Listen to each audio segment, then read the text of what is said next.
গোয়েন্দা পুলিশের হাজতখানার সিসিটিভি ফুটেজে দেখা যায় হত্যা মামলায় গ্রেপ্তার আসাদুজ্জামান সকাল 10টা 10 মিনিটে বাথরুমে প্রবেশ করেন। প্রায় 25 মিনিট পর তিনি বের না হলে সন্দেহ হয় পুলিশ বাথরুমে গিয়ে ভেন্টিলেটরের সঙ্গে লুঙ্গি পেঁচানো অবস্থায় তাকে ঝুলতে দেখে। এ সময় পুলিশের সঙ্গে তার এক বন্ধু উপস্থিত ছিলেন।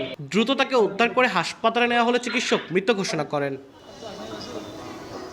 পুলিশ জানায় চালককে হত্যার পর সিএনজি চালিত অটোরিকশা ছিনতাই মামলার আসামি ছিলেন আসাদুজ্জামান। চলতি বছরে 29 জুন ওই হত্যাকাণ্ড সংঘটিত হয়। ওই ঘটনায় জড়িতদের গ্রেপ্তারের জন্য পুলিশ অভিযান শুরু করে এবং 19 দিন পর শনিবার এক আসামি আসাদুজ্জামানকে গ্রেপ্তার করা হয়। পরে তাকে ডিবি কার্যালয়ে নিয়ে জিজ্ঞাসাবাদ করা হয় এবং তার কাছ থেকে নিহত অটো চালকের মোবাইল ফোন পাওয়া যায়। রোববার দুপুরে আদালতে তার জবানবন্দি দেওয়ার কথা ছিল।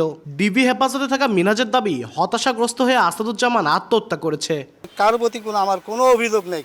আমার ছেলে জন্মিছে, মৃত্যু একদিন হবে, যেভাবে হোক মৃত্যু হয়ে গেছে। আমাকেও মারেনি কে, ওকেও মারেনি কে, একটুও করেনি নির্যাতন। আমরা চাচ্ছি ওনার আব্বা বললো লাশটা যেন ময়নাতদন্তে না হয়, লাশটা আমরা সুষ্ঠুভাবে আমরা দাপন করব এবং আমরা কোনো আইনের আশ্রয় বা কোনো ইয়ে যাবো না। ওনার বাপের সুস্পষ্ট বলছে। চিকিৎসক বলছে শরীরে কোনো আঘাতের চিহ্ন নেই। ঝুলন্ত অবস্থায় আসাদুজ্জামানের মৃত্যু হয়েছে।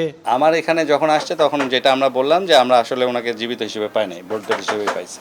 পুলিশ বলছে হাজতখানার সিসিটিভি ফুটেজ বিশ্লেষণ করে নিশ্চিত হওয়া গেছে আসাদুজ্জামান আত্মহত্যা করেছেন। আমরা টোটাল 3 জন আসামির আমরা তথ্য পেয়েছি, তার মধ্যে সে একজন ছিল, আরও 2 জন আছে।